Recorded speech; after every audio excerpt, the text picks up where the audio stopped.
who are watching. Today, I'm starting a new series that will be God Guides. Now, these guides could help you if you want to get better at God, if a new player wants to learn how to play a certain god or how to play against them, and things of that nature. And I figured I'd start with Thanatos, because after all, he is my highest mastered god, and I've played him since he came out, albeit he was terrible then, and I've just always liked him.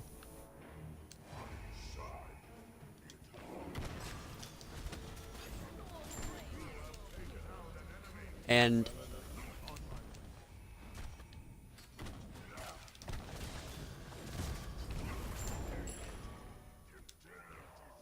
he's pretty good, in my opinion. In the current meta, which is near the end of Season 4, for those watching this video at a later time, he is not so good.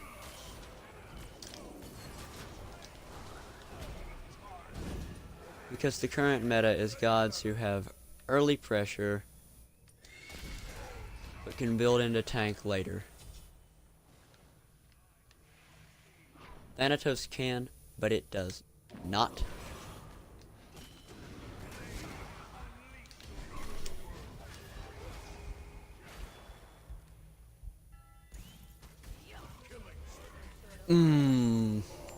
Well, how I like to level Thanatos is 1, 2, 3 with your ult in first priority. But if you're playing Thanatos solo, I would go 1, 3, 2. Still leveling the ult, because the ult keeps him relevant in the late game. Late game, his ultimate can really catch a tank off guard, because if you're a Guardian, you're tanky. It's just what you do. And Guardians are usually pretty comfortable setting around 40% health. You can't do that with Thanatos. And his passive, one of my favorite.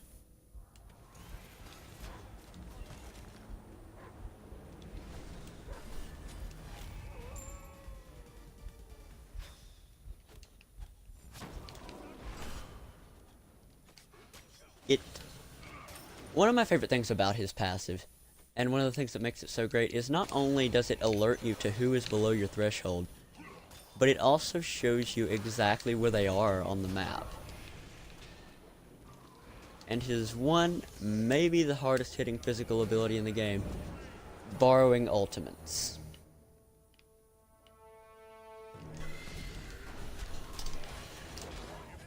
Poseidon. But his one does a huge amount of damage, also chunking away a percentage of their maximum health, and healing Thanatos, and slowing.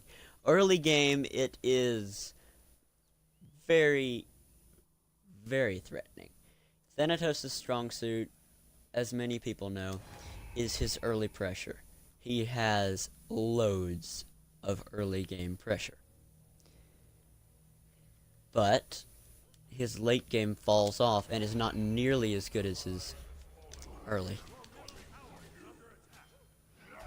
And Thanatos, he suffers late.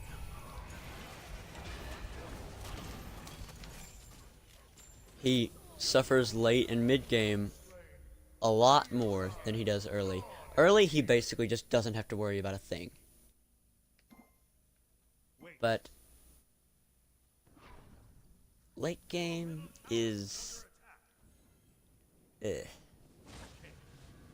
not that I'm saying he's an absolute terrible god late game. By all means, if you manage to snowball in the early game, you will destroy. You will destroy late game, because you will be there before anyone else is, and again, increasing the damage of your scythe, which already does loads of damage.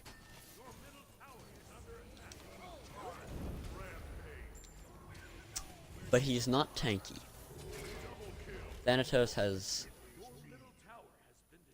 little to no survivability outside of his heal. He has some built-in penetration, more than any other item in the game, I might add.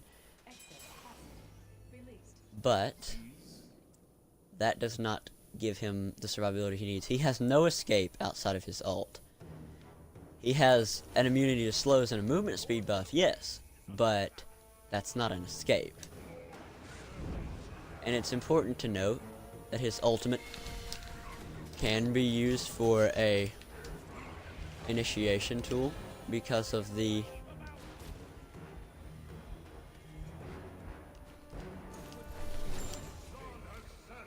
slow on it.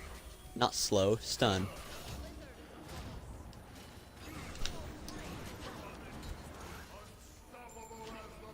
His ult late game is, again, the only thing that keeps him relevant. But with Thanatos, you want to build into physical power, cooldown reduction, and penetration. Deathbringer can be good on him. But, and by the way, auto attack Thanatos does not do as well as ability based Thanatos. I've tried both. One is indeed better than the other. And he has good 1v1 potential. He's just all around a good god. He's my favorite. And he's widely considered to be not a very good god because of the people that generally use him. They think it makes them so cool to use Thanatos, and then they do bad with them because they have no clue how to use the god.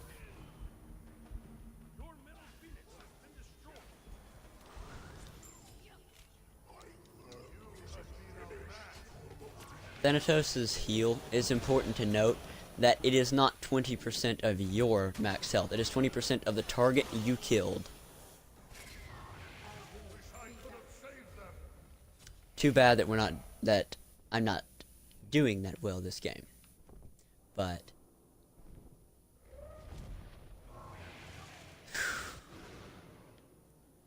he's at the beginning of Season 4, when the meta was the early game, he was one of the top pick, top ban gods. And he has quite a bit of potential now, if he's not bursted down like I just was.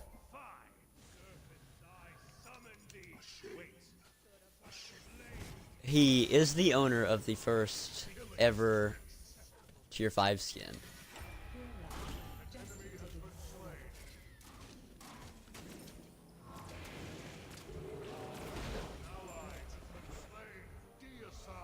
Well, I hope this has given you some insight on Thanatos. Like, my playstyle of how I play him in a game. But he is one of my favorite gods. If not my absolute favorite.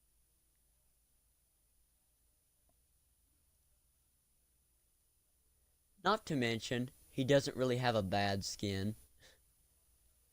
I don't think. I think all of his skins are good, including the Mastery. Now, his recolor, it could have been better. They could have done a lot better with that. But, like, there are so many more potentials than what they did give him. But, yeah.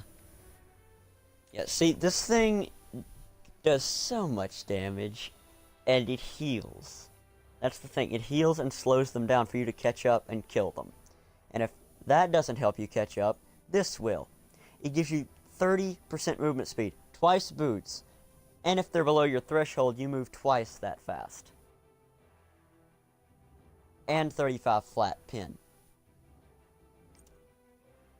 This does a decent chunk of damage.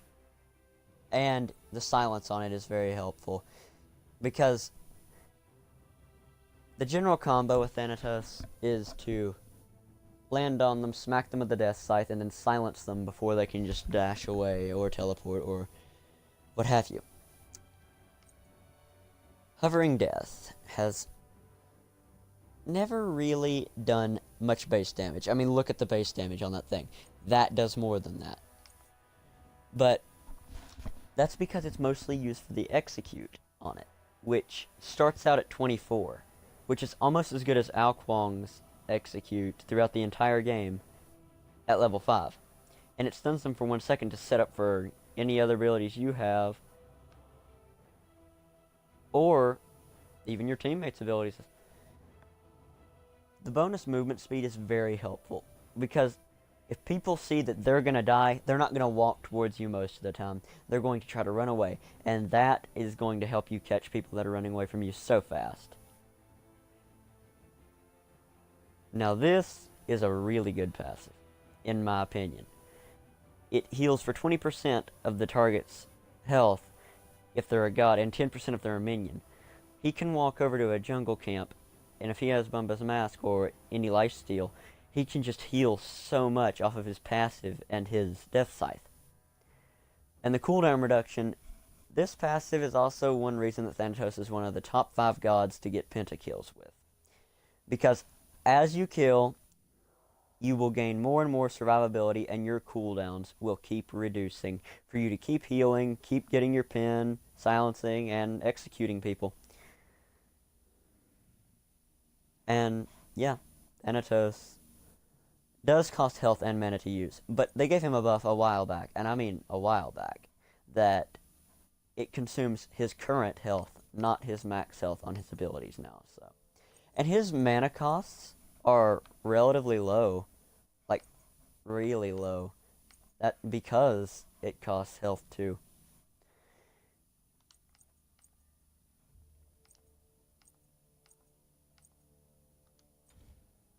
This is how I build Thanatos.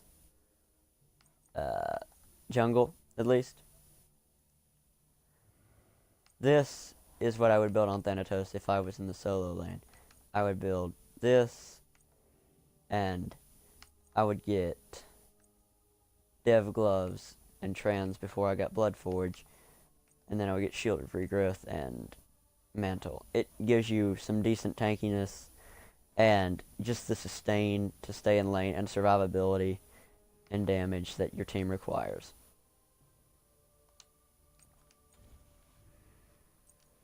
How I level Thanatos generally is start with your 1 if you're in jungle.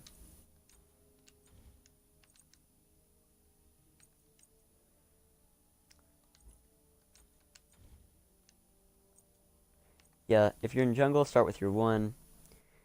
If you're in solo, you usually generally want to start with your 3. But I level him like this in jungle.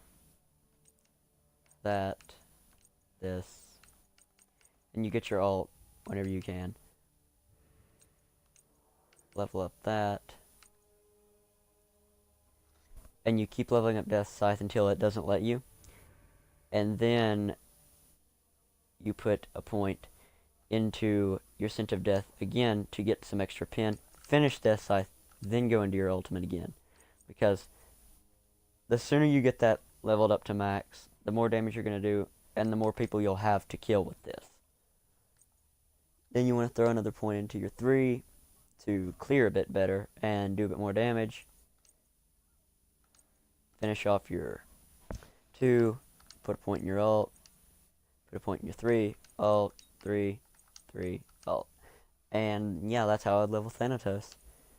Thank you so much for watching. If you liked the video, like it. If you disliked it, dislike it. In the comments, tell me any thoughts, opinions, etc. that you may have. And I will see you in the next video, or God Guide, whatever. Goodbye.